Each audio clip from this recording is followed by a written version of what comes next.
Takresh stared at the package on the floor. His sister Rinshaw circled it, growling low. Vorkon, the eldest, watched from the back of their den with calculating eyes. "It's a trap," Rinshaw said in their language. Her tail was rigid, her ears flat. "Prey doesn't feed predators. They run from us. They fear us. This is poison or a trick." "The human didn't smell of fear," Takresh replied. He moved closer to the package, his nose working. The scent of real protein made his mouth water, his stomach cramped with hunger.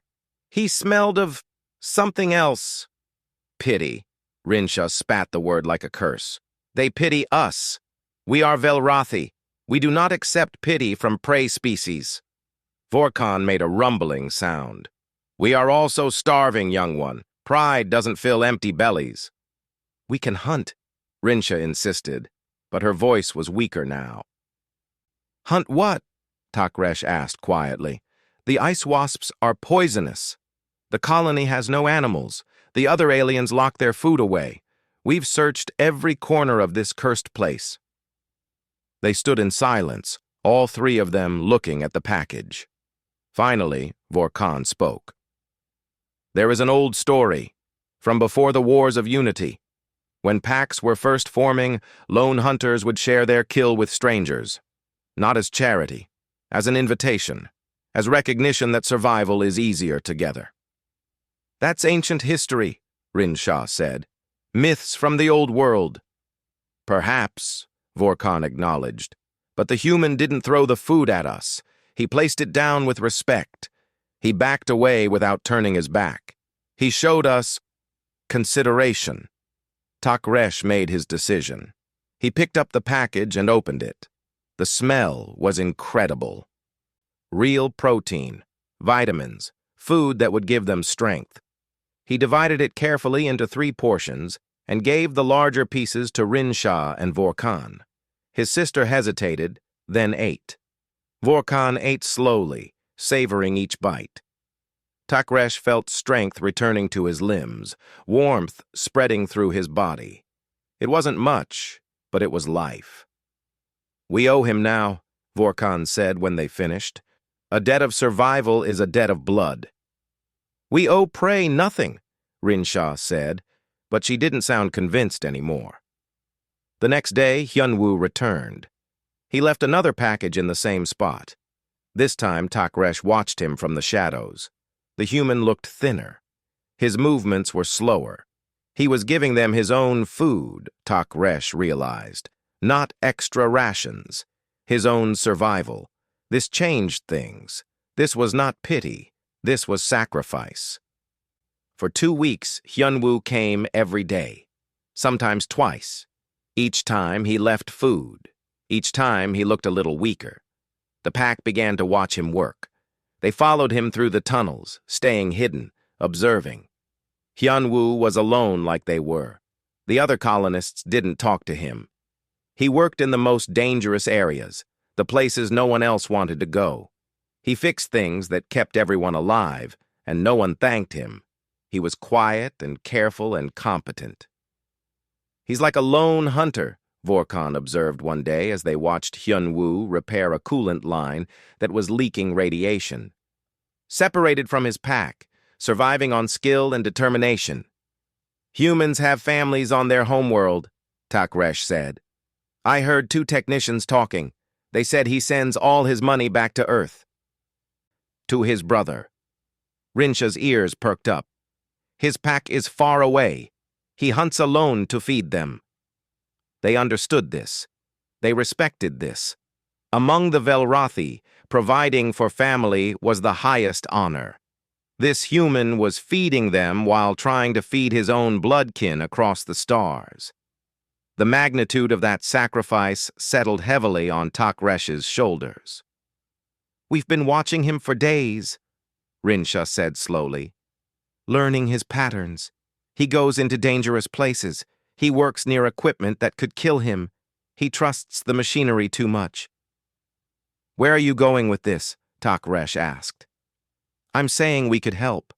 Our eyes see better in darkness. Our hearing catches problems before they become disasters. Our strength could move things he struggles with. She paused. I'm saying maybe we could hunt together. Takresh looked at his sister with surprise. She had been the most resistant to accepting the human's help. Now she was suggesting alliance. The debt must be repaid, Vorkon said. It's a matter of honor. On the 15th day, things changed. Hyunwoo came as usual, but this time he didn't just leave the food and go. He sat down, his back against the tunnel wall. He looked exhausted. Takresh made a decision. He stepped out of the shadows. Hyunwoo saw him and went very still. But he didn't reach for a weapon. He didn't run. He just watched. Takresh moved slowly. He picked up the food package, opened it, and divided it into 4 portions instead of 3. He pushed one portion back toward Hyunwoo. The human's eyes widened. He started to shake his head. Takresh growled softly. Not in anger, but in insistence. He gestured again at the food. Hyunwoo looked at the portion, then at Takresh. Something passed between them. An understanding that didn't need words. The human reached out and took the food. They ate together in silence. Rinsha and Vorkon emerged from the shadows. 4 beings, 3 different species, sharing a meal in an abandoned tunnel on a dying moon. When they finished, Hyunwoo stood slowly. He touched his chest over his heart. Then he pointed at the 3 Velrathi and touched his heart again. Takresh understood. The human was saying, I see you. You are like me. We are the same. Takresh mimicked the gesture. He pointed at Hyunwoo, then at his own chest, then he pointed at all of them together. Pack, he thought. The human had made them pack. From that day forward, they were no longer alone. Hyunwoo would work, and the Velrathi would watch over him from the shadows. When he needed heavy equipment moved, Takresh would appear to help. When he needed to hear if machinery was failing, Rinsha would listen with her sharp ears. When he needed knowledge about systems he didn't understand, Vorkon would remember things from his long life. They didn't speak the same language, but they understood each other. The colony administrator, Velk, noticed something was different. Food requisitions were down. The human technician was seen in areas near where the Velrathi denned. Velk began to watch. He began to plan. But in the deep tunnels, away from politics and prejudice, something new was growing. Something that the galaxy hadn't seen in a long time. A pack was forming. The alarm came at night. Emergency beacon, Sector 12. Deep in the old mining tunnels, where the first excavations had started years ago. Hyunwoo's beacon. Takresh heard it first. His ears picked up the high-pitched signal even through the metal walls. He was on his feet in seconds, waking Rinsha and Vorkon with a sharp bark. The human, he said. He's in trouble. Rinsha was already moving toward the door. Where? Sector 12. The deep tunnels. The unstable ones. Takresh felt fear, an emotion he rarely experienced. The deep tunnels were dangerous even for Velrathi. Cave-ins were common. The supports were old. No one went down there anymore. We should alert the colony emergency services, Vorkon said, but he was already gathering their equipment.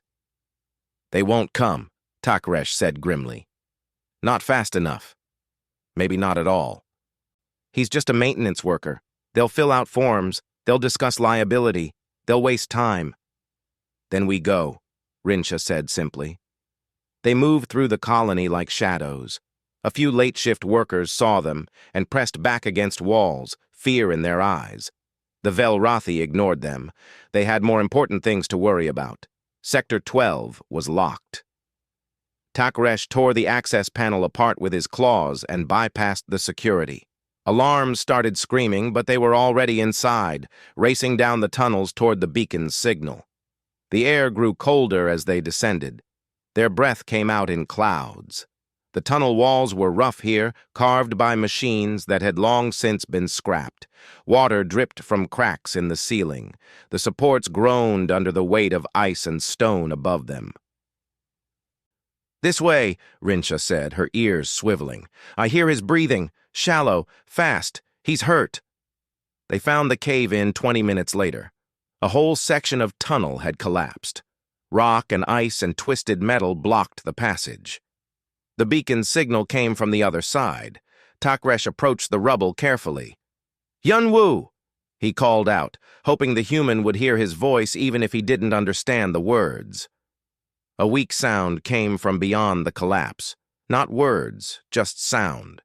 But it was alive. He was alive. "We need to move this," Takresh said, studying the pile. "Carefully. If we collapse it further, we'll crush him." Vorkan examined the structure with experienced eyes. "This piece here is the keystone. If we remove everything around it first, we can shift it without bringing down more weight." They worked together. Each stone and metal beam removed with precision. Takresh's strength moved the large pieces. Rinsha's speed cleared the smaller debris. Vorkan directed them, remembering engineering principles from his youth. It took an hour of careful, exhausting work. Finally, they created a gap large enough to squeeze through. Takresh went first. On the other side, he found Hyunwoo trapped under a fallen support beam. The human's leg was crushed beneath it. His face was pale, his eyes barely focusing. Blood pooled on the floor. "Hold on," Takresh said, knowing the human couldn't understand, but hoping his tone would convey meaning. "We're here. Pack takes care of Pack." Rinsha came through next, followed by Vorkan. Together, Takresh and Rinsha lifted the beam, while Vorkan pulled Hyunwoo free. The human gasped in pain. Nearly passing out, Vorkan examined the leg quickly. "Bad, broken in several places. He's losing blood. We need to stabilize it before we move him." From his pack, Vorkan produced emergency medical supplies. Field medicine was something all Velrathi warriors learned. He worked quickly, wrapping the leg, injecting pain medication from a universal medical kit. Hyunwoo's eyes started to clear slightly. "Can you carry him?" Vorkan asked Takresh. "Yes." Takresh lifted Hyunwoo as carefully as he could. The human was light, too light. He had been giving them too much of his food. Guilt twisted in Takresh's chest. The journey back was slow. They couldn't use the gap they'd squeezed through. Instead, Rinsha found an alternate route, a maintenance shaft that was barely large enough. They climbed, crawled, and carried Hyunwoo through kilometers of cold tunnel. Hyunwoo drifted in and out of consciousness. When he was awake, he mumbled in his own language. Words Takresh couldn't understand but recognized the emotion behind them. Pain, fear, loneliness, and something else. Names, maybe. Family. "He speaks of his pack," Vorkan said quietly as they rested for a moment. "Listen to his tone. He carries the weight of others on his shoulders, just like us." "He gave us his food when he was hungry himself," Rinsha said. She ran ahead to scout the path, her voice carrying back. "That's not normal. Even among Velrathi, that level of sacrifice is rare." "That's because he knows," Takresh said, adjusting his grip on the human. "He knows what it means to watch your pack starve. He knows that pain. He recognized it in us." They emerged from the tunnels into the colony proper. People screamed when they saw 3 Velrathi carrying a bleeding human. Security was called. Weapons were drawn. "Stay back," someone shouted. "The predators attacked him." "No!" Another voice, female. A young Korean woman pushed through the crowd. Ji-won, Takresh remembered. She worked with Hyunwoo sometimes. "Look at them! They're being careful with him! They're helping him!" The security team hesitated. Takresh ignored them all and walked straight to the medical bay. The doctor, a nervous Zentari, tried to refuse them entry. Rinsha snarled at him. "Help him or get out of the way!" The doctor stepped aside. They placed Hyunwoo on the medical bed. The automated systems began scanning him immediately. The doctor worked quickly, despite his fear, stabilizing the human's condition. "He'll live," the doctor said finally. "Thanks to you." Another hour and he would have died from blood loss and exposure. Takaresh nodded. We stay until he wakes. That's not... We stay. Takaresh's tone left no room for argument.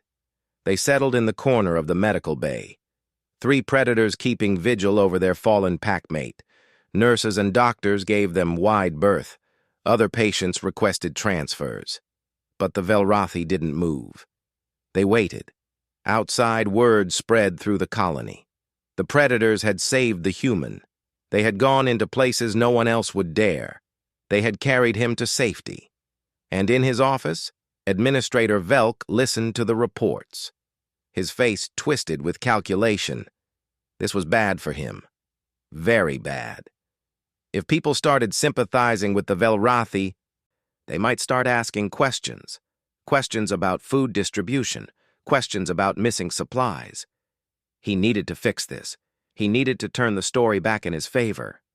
He began making calls, spreading different words, dangerous words. When Hyunwoo finally opened his eyes 12 hours later, the first thing he saw was Takresh's face. The big Velrathi made a soft sound, relief evident even across species barriers. Hyunwoo tried to speak. His voice was rough. You came for me. Takresh touched his own chest, then pointed at Hyunwoo. Pack. Always pack. But outside the medical bay, a crowd was gathering, and not everyone was happy about what had happened. The meeting hall was packed. More people than Hyunwoo had seen in one place since arriving on Velrax. He stood at the front, leaning heavily on a crutch, his leg in a medical brace. Beside him, Takresh, Rinsha, and Vorkan stood tall despite the hostile stares. Administrator Velk sat behind his desk on the raised platform, looking down at them. His scales glittered under the harsh lights. His smile was thin and cold. Let's be clear about what happened, Velk began, his voice carrying to every corner of the hall. A human was injured in a cave-in. The Velrathi were found at the scene. We have testimony that they've been stalking him for weeks. That's a lie, Jiwon said from the crowd. Several heads turned toward her. She stepped forward, her hands trembling but her voice steady. I've seen them working together. Hyunwoo was teaching them about the colony systems. They were helping him with repairs. Velk waved a hand dismissively. Helping? Or learning our systems for some other purpose? These are predators. We all know what predators do. Murmurs of agreement rippled through some of the crowd. Fear was easy to spread. Hyunwoo felt it in the room like a physical thing. They saved my life, Hyunwoo said. His voice was quiet, but the room went silent to hear him. He rarely spoke in public. Most colonists had never heard him say more than a few words. I was trapped. Emergency services didn't come. They did. They dug me out. They carried me back. They saved me. Or they caused the collapse, Velk suggested smoothly. Convenient that they were nearby, isn't it? That they rescued you from a situation they created? The collapse was natural, Hyunwoo said. He pulled out his datapad with shaking hands. The maintenance logs show that tunnel was marked as unstable 3 months ago. I submitted 5 requests for support reinforcement. All were denied due to budget constraints. He looked directly at Velk. Budget constraints that somehow don't affect your office renovations or your private food shipments. The room went very quiet. Velk's face darkened. Are you accusing me of something, technician? I'm accusing you of embezzlement, Hyunwoo said. The words came out stronger than he felt. I've been tracking supply shipments and colony accounts for 2 years.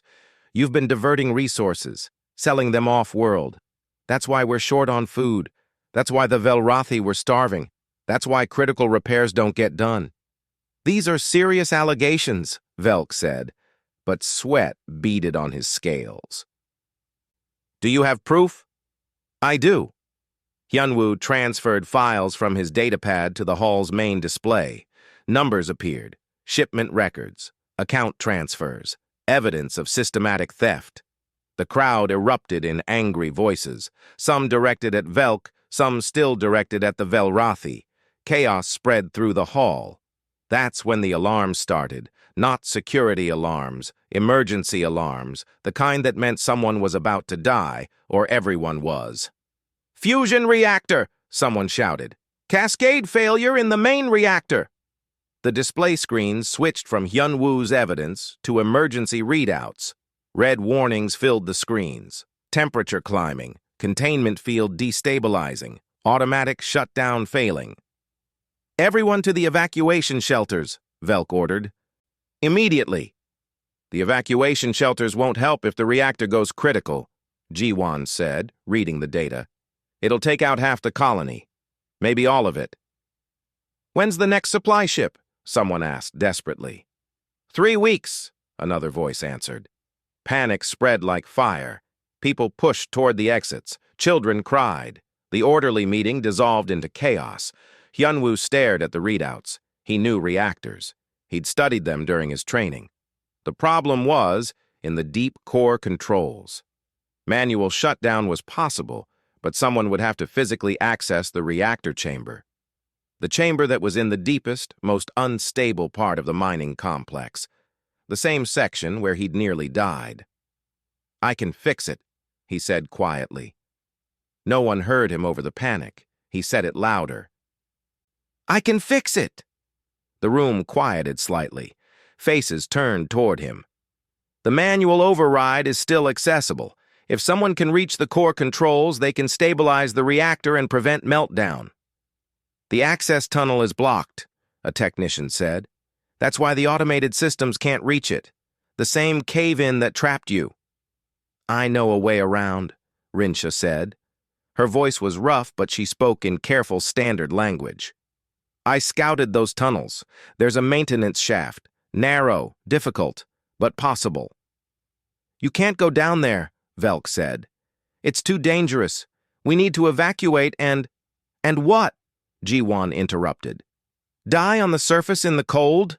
There's nowhere to evacuate to, Administrator. We fix this, or we all die."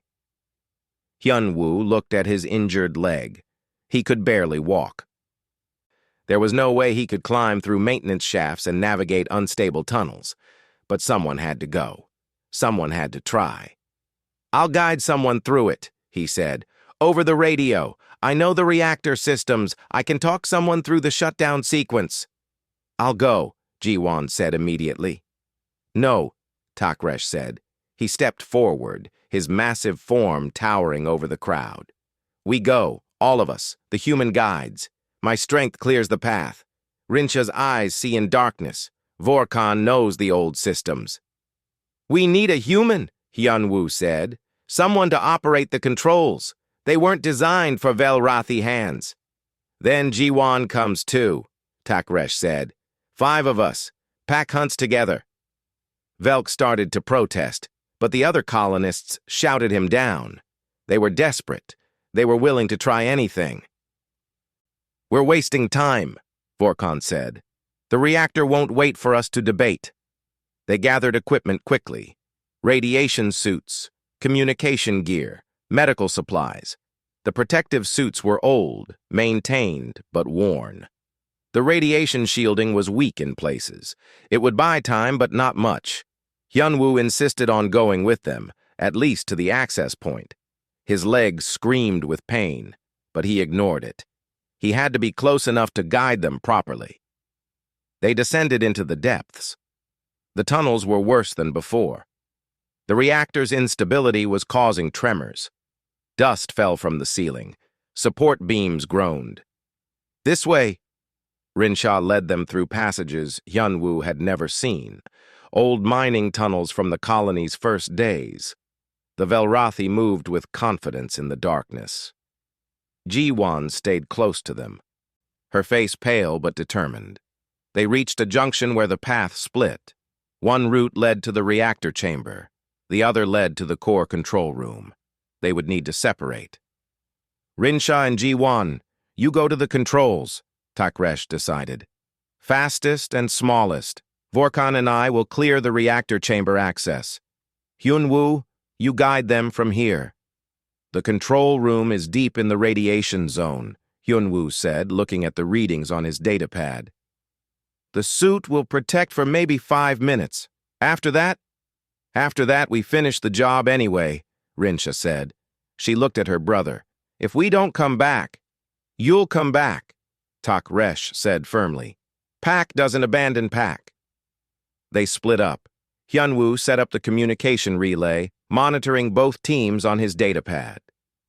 His hands shook as he watched their life signs, radiation exposure levels climbing steadily. Rinsha, take the left corridor, he said into the radio. 30 meters ahead, there's a sealed door. Jiwon, the override code is 749 Delta. Got it, Jiwon's voice crackled back. On the other channel, Tak Resh and Vorkan were moving debris, creating access to the reactor chamber itself. The plan was complex. The control room could initiate shutdown, but the reactor needed manual venting to prevent explosion. Both teams had to succeed. Radiation levels at 60%, Hyunwoo reported. You're doing great. Keep moving. But inside, fear clawed at his chest. He was sending them into death, his pack, his friends, all because of a reactor that should have been maintained properly. Because Velk had stolen the resources that would have prevented this. We're at the control room, Rinsha's voice said. Hyunwoo, talk us through it. And Hyunwoo began to guide them, step by careful step, toward either salvation or disaster. Rinsha's hands were not made for delicate work. Her claws scraped against the control panel as she tried to press the small buttons. Sweat matted her fur under the radiation suit. The heat was intense, even through the protective layers. Left panel, Hyunwoo's voice crackled in her ear. Third switch from the top. You need to flip it up, then hold it for 3 seconds. She tried. Her claw was too large. The switch was designed for human fingers. I can't, she said, frustration bleeding into fear. My hands are too big. Let me, Jiwon said. She squeezed next to Rinsha in the tiny control room. Her fingers found the switch and flipped it. A green light appeared on the panel. Good, Hyunwoo said. Now the sequence. Red button, blue button, red button, yellow. In that order. Don't pause between them. Jiwon's hands moved quickly. Red, blue, red, yellow. A deep hum filled the room. The reactor was responding. Radiation at 85%, Hyunwoo reported. His voice was steady, but Rinsha could hear the worry underneath. Tak Resh, what's your status? Venting now, Tak Resh's voice came through. In the reactor chamber, he and Vorkan had manually opened the emergency coolant vents. Superheated steam screamed through the pipes, but the pressure was dropping. The temperature was falling.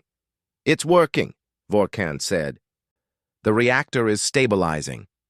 But Rinsha's radiation meter was screaming. 90%, 95%. The suit's protection was failing. She could feel it now, a strange warmth in her bones, a sick feeling spreading through her body. Last step, Hyunwoo said. There's a green panel at the bottom right. Open it.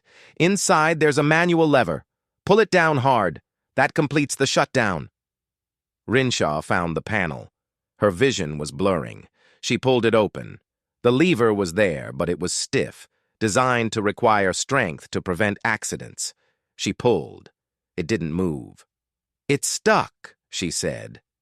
Use both hands, Hyunwoo urged. You're strong enough.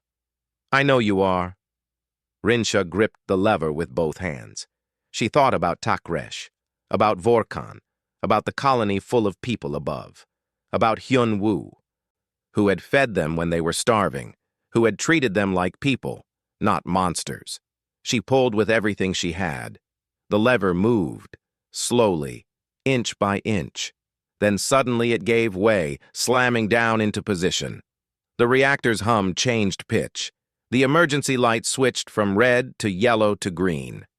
Shut down complete, Hyunwoo's voice said, and she heard the relief in it.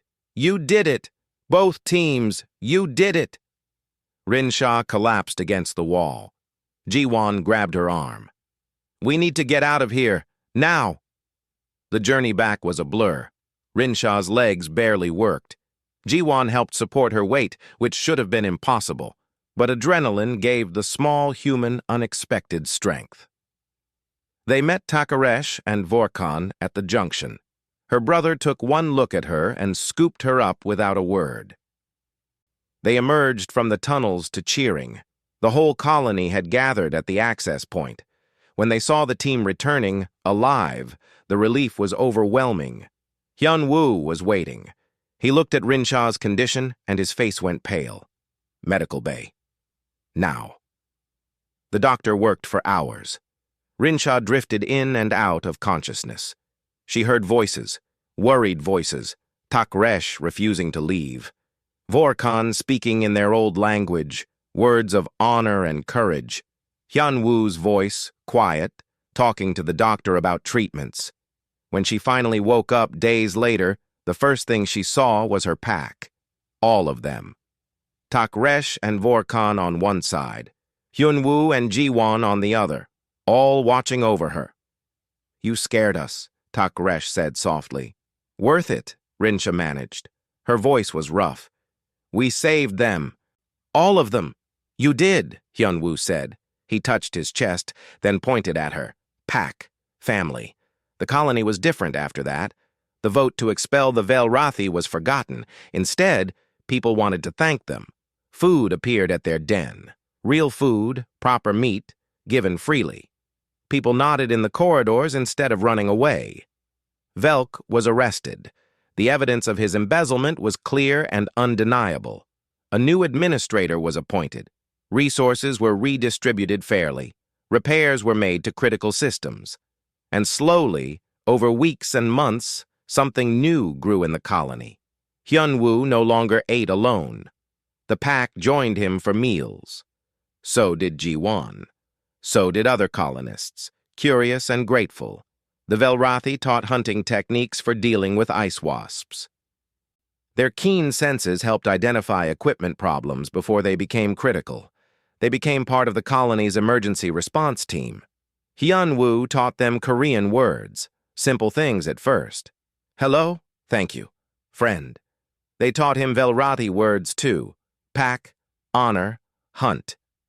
One evening, Vorkon explained something to Hyun-woo. "What you did, feeding us when you were hungry yourself, it has a name in our old language. Talshara, the first hunt gift.